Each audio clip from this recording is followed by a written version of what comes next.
So much has been made about the quarterbacks and what kind of play UF will get out of Graham Mertz this upcoming season, but not enough has been said about the guys that he'll be throwing to.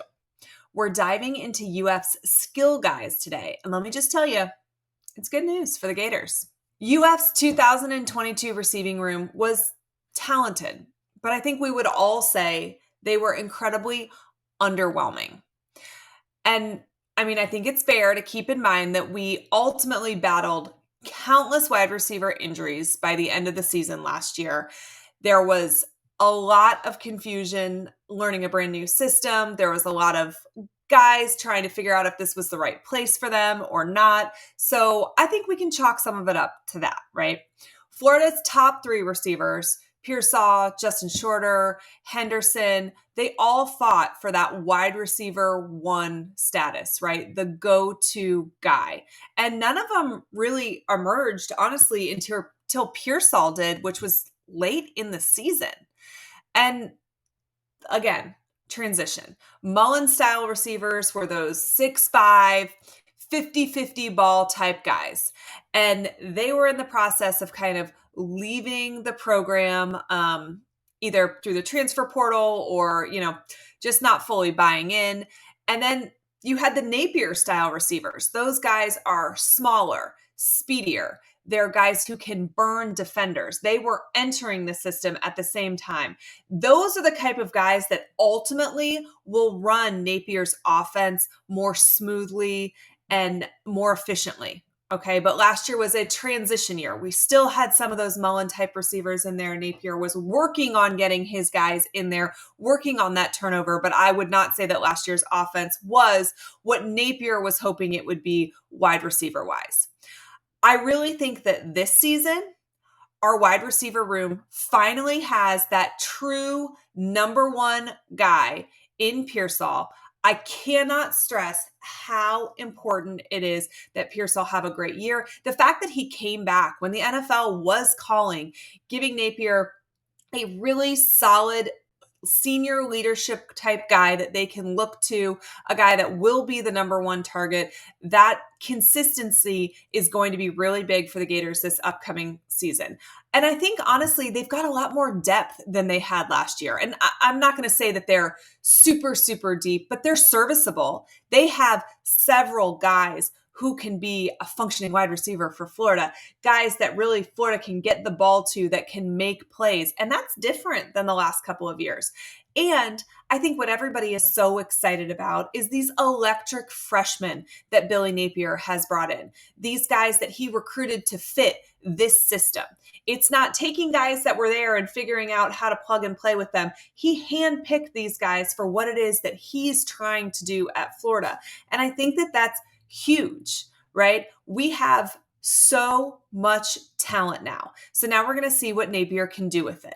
I think this room is young, but it's a lot more complete than it was in previous seasons. We talked a lot about the transition that happened from Mullen to Napier in this wide receiver room. And the old saying, addition by subtraction. I kind of think that Florida did improve when they lost some guys. Many of the wide receivers that left the program were visibly slow. Think about Henderson. He transferred to Cincinnati. Reynolds transferred to Pittsburgh. And Justin Shorter, he was drafted by the Bills in the 5th round. None of them really, though, had that top end speed that Napier loves, that consistently challenges defenses vertically. They kind of looked like they were running in slow motion at times. Just look up Dejon Reynolds highlights from the Vanderbilt game, and you'll see exactly what I'm talking about. The Mullen system valued big-bodied receivers who could win those 50-50 balls. The Napier system values speedy receivers who can create open space. I feel like we've seen a coach maybe a decade or so ago that kind of valued that same small and speedy size. Ricky Pearsall, look for him to have a big season. He is a tried and true, bona fide wide receiver number one. If you've paid attention to any of these watch lists that have come out, Pearsall's on them. He is somebody that people are expecting to have a big season. Even though the national media is not high on Florida as a whole, There are lots of personalities that are looking to Ricky Pearsall to have a very big season. I think that last year, not really having that true wide receiver number one for the whole season kind of allowed the offense to get a little bit muddied at times. We didn't know who that guy was that you could really lean on. Pearsall having an entire offseason as wide receiver number one allows him to play more confidently within this system. He knows he's the guy. He knows he's the man. And I think that confidence is going to show on the field. And Napier can better tailor the passing plays to get the ball into Pearsall's hands. We know where they're hoping that ball will go. It's Ricky Pearsall. This offense will be tailored to getting him the football. The last time we had a true wide receiver one was Kadarius Toney. Just before we get to our guys on the field this year, do me a favor. Comment on who you think is going to have the biggest breakout season for the Gators. I want to hear. All right, so who are our wide receivers going to be this year?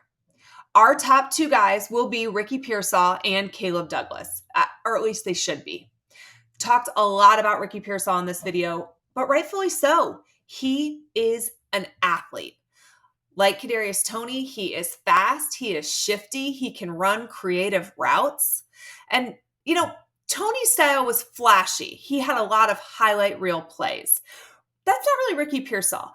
I think he seems to suddenly be open for clutch plays, but he is going to be the first tried and true wide receiver one of the Billy Napier era. Pearsall opted to return to Florida instead of going into the draft like we talked about because he believes that he can be a day 1 or 2 draft pick. I think he can.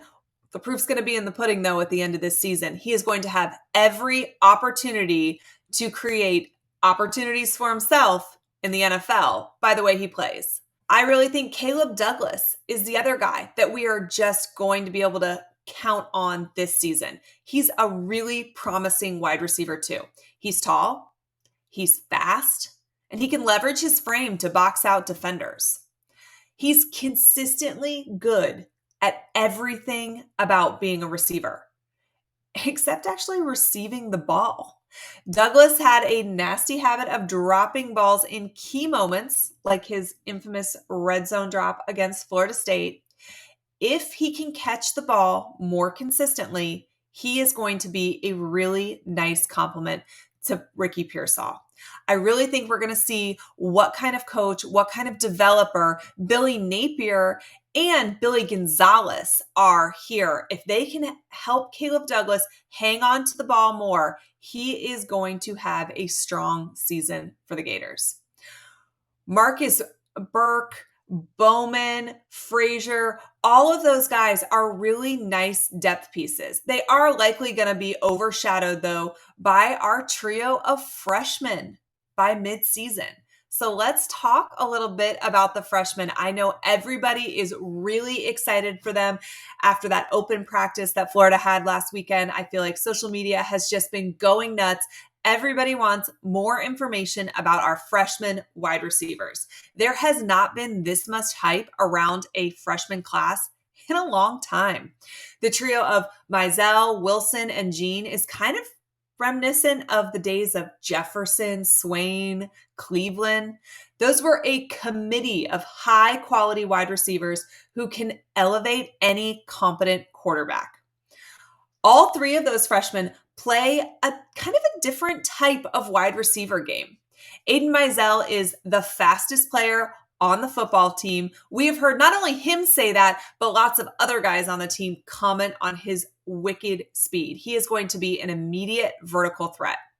He was a high 4-star across the board. If you watched his commitment video, he famously committed holding those 2 baby gators. We heard that he had some growing pains in the spring, but he's been developing at a really solid rate. And this is somebody that coaches are so excited to see on the field. Wilson, he's another guy. He's an enigma. We don't know a whole lot about him because he didn't enroll early. He was an on-3 5-star guy. If you have watched his tapes at all, his recruiting film, they are incredibly electric. The first time I saw them, I thought we were watching them in double speed. He is the shiftiest receiver and probably the most athletic player on the entire team. He is likely going to play out of the slot. He is likely going to see time this year. This is another player that you really need to keep an eye on. Coaches are very excited about them. Another freshman who is going to get some spotlight this year. Andy Jean is our last freshman that we're going to talk about. He is a route technician. He is capable of carving up defenses over the middle.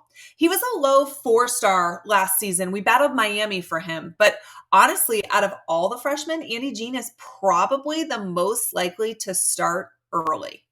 We have heard good things about him for months at this point. He is built like a tank. He's probably the most college ready. So look for Andy Jean to see the field relatively early. We're going to be a heavier run team this season. Montrell Johnson, Trevor Etienne, they're the best running back duo in our conference, more than likely. So Florida's going to be a run heavy team, and that will to some extent limit wide receiver opportunities. And Mertz is only going to be asked to be a game manager this year. We have talked about this on this channel a lot. Mertz is not going to be expected to be a game changer. He is expected to be a game manager. Think J.J. McCarthy at Michigan. I do expect our running backs and our tight ends to be more involved in the passing game this year, though.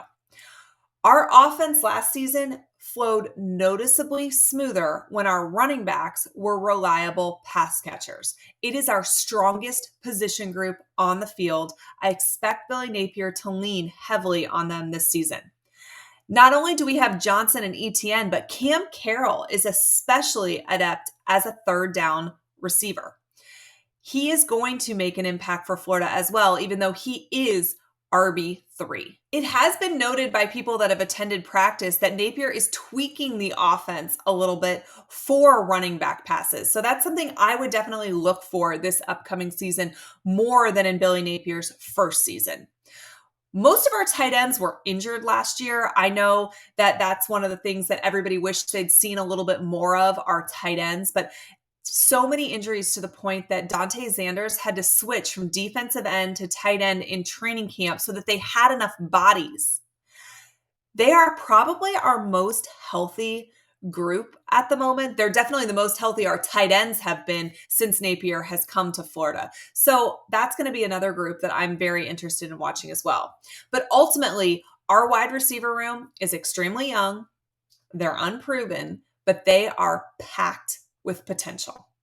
We finally have that true wide receiver one in Ricky Pearsall, who is coming back to improve his draft stock. That is why he is back for this season. He was left off the Biletnikoff watch list, even though he was mentioned on other watch lists. So maybe he'll use the Biletnikoff watch list as motivation.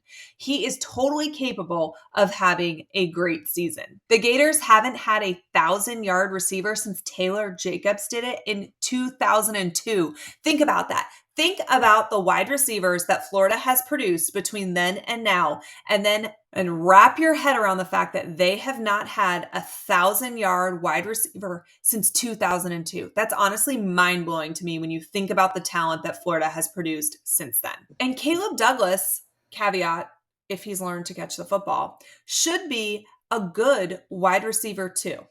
And then behind them, that wide receiver room is serviceable at the very least, but honestly, maybe even good. The depth is there behind Pearsall and Douglas. The wild card this year is going to be our freshmen. By the end of the season, they should be commanding the majority of the targets outside of Ricky Pearsall. And if they are, it means that Florida's having a pretty decent season. They are way too talented to be kept off the field. We're not going to expect that our wide receiver room is going to be the best in the SEC, but honestly, they should find themselves somewhere between the 5th and 6th best wide receiver room in the conference by the end of the season. I don't think that that's a bad spot to be in. I really think that that would show improvement for Billy Napier. Don't sleep on this wide receiver room. I think that there is a lot of talent. It's just unproven. So we're going to see. So where's Florida with recruiting for wide receivers? There is some burners in that class of 2024. And we know that Napier prioritizes speed. It could be reminiscent of the Dolphins roster. And listen, side note, I've stated before that Napier seems to be slowly building into his system kind of a Shanahan style, so to speak. McDaniels on the Dolphins is a Shanahan disciple and models his offense closely off of the 49ers. However, McDaniels prioritizes speed above all else. Think Hill, Waddle, etc. And the tight ends are expected to block. And the quarterback is just supposed to get the ball into the hands of his best players. At full force, I could see the Napier system being very similar to the McDaniel system. Jure Hawkins is one of the fastest players in the country, if not the fastest. And TJ Abrams and Williams are also really speedy. The big name that everybody wants to know about, though, is Jeremiah Smith. Well, he is definitely locked into Ohio State. We know that he is still strongly considering Florida. He was quoted earlier this summer in saying that if he was going to make a flip, it would be to the Florida Gators. And listen, Hartline is currently the premier wide receiver coach in college football. Napier has described Smith, though, as a program-changing recruit. And DJ Lagway has not stopped pursuing Smith since he committed to Ohio State. To flip Smith, he's going to need to see some of these for freshman wide receivers, at least one of them, have a very strong season. We're talking maybe 600 or 700 yards and 5 or 6 touchdowns, at least. Our freshmen are in a really strong position to take over the wide receiver room by mid to late season. And Gene is poised to be probably the most likely breakout candidate. So if Florida can impress with these guys, there is a possibility that Smith could end up in orange and blue. It might be slight, but the door is still cracked, and it's going to really heavily depend on how Florida performs this season. U.S. wide receivers this year have a chance to be truly special. Plus, the recruiting that you've been seeing out of Billy Napier and company is so very impressive. We are 3.5 weeks away from seeing these guys take the field out in Salt Lake City, and we could not be more excited to get there. If you want to watch the very latest on that matchup, click right here to get caught up.